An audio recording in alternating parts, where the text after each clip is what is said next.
Loan application report আপনারা কিভাবে দেখবেন, কোথা থেকে দেখবেন, সেই বিষয়টা নিয়ে এবার আমি আলোচনা করতে যাচ্ছি। তো প্রথমে আপনারা লোন অ্যাপ্লিকেশন দেখার জন্য লোনের মধ্যে যাবেন। লোনের মধ্যে থেকে পরে ট্রানজ্যাকশনে যাবেন। ট্রানজ্যাকশনের পরে লোন অ্যাপ্লিকেশনে দেবেন। লোন অ্যাপ্লিকেশনে যাওয়ার পরে এরকম একটা পেজ দেখতে পাবেন। আপনারা যে ব্রাঞ্চের সেই ব্রাঞ্চটা এখানে শুধুমাত্র সিলেক্ট করবেন। করার পরে সেন্টার সিলেক্ট করলে সেন্টার ওয়াইজ আসবে। যদি আপনারা ওভারঅল দেখতে চান তাহলে এখানে যে রিপোর্টটা শো করে লাস্ট 1 মাসের রিপোর্ট শো করে, অর্থাৎ আজকে যদি 3 তারিখ হয় তাহলে আমি 1 মাসে নিতে গেলে তখন আমাকে নিতে হবে 4 থেকে 3, তাহলে 1 মাস হলো, দিয়ে ওকে করবেন। করার পরে এখানে আপনারা যদি পুরো ওভারঅল রিপোর্ট দেখতে চান তাহলে এখানে ফেস করবেন। করার পরে এইখান থেকে আপনারা রিপোর্ট চলে আসবে। দেখুন এখানে রিপোর্ট চলে আসছে, অর্থাৎ লাস্ট 1 মাস ধরে 422টা অ্যাপ্লিকেশান এখানে আছে। সেই অ্যাপ্লিকেশানের কি স্ট্যাটাস আছে সেটা জানার জন্য আপনারা সরে যাবেন, একটুখানি সরে ডান দিকে যাবেন। ডান দিকে যাওয়ার পর দেখেন এখানে আছে আপনার অ্যাপ্লিকেশন স্ট্যাটাস।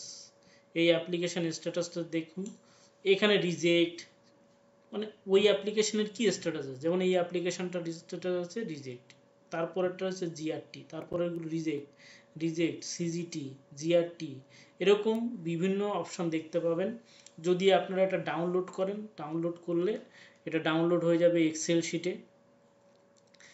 শিটে ডাউনলোড হয়ে গেলে তখন আমি এক্সেল শিটে ডাউনলোড করে পরে দেখাচ্ছি।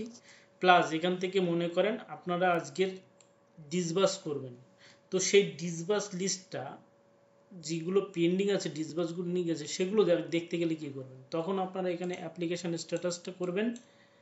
এখানে অ্যাপ্লিকেশন স্ট্যাটাস করবেন জিআরটি, এখানে অ্যাপ্লিকেশন স্ট্যাটাস করবেন স্যাংশন, করার পরে করবেন ফেস করার পরে আপনাদের রিপোর্ট সামনে চলে আসবে।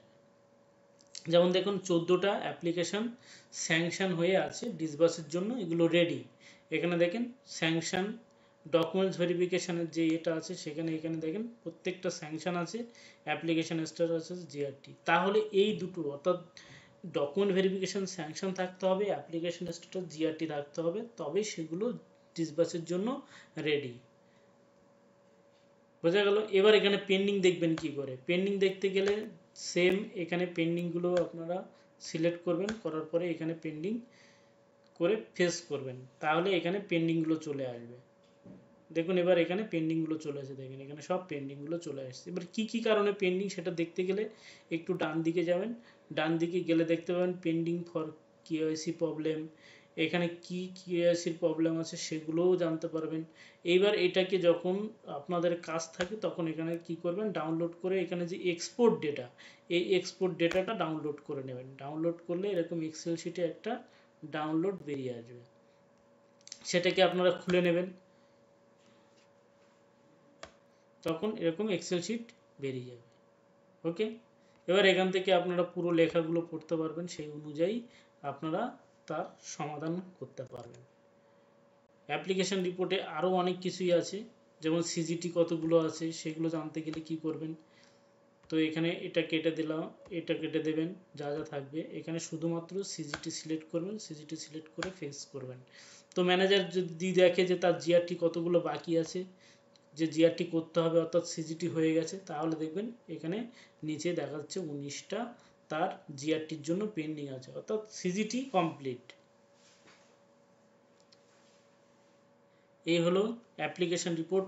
আরও বিভিন্ন এর মধ্যে অনেক কিছুই আছে, আপনারা এক এক করে দেখে নেবেন, সবগুলো আমি আর দেখালাম না।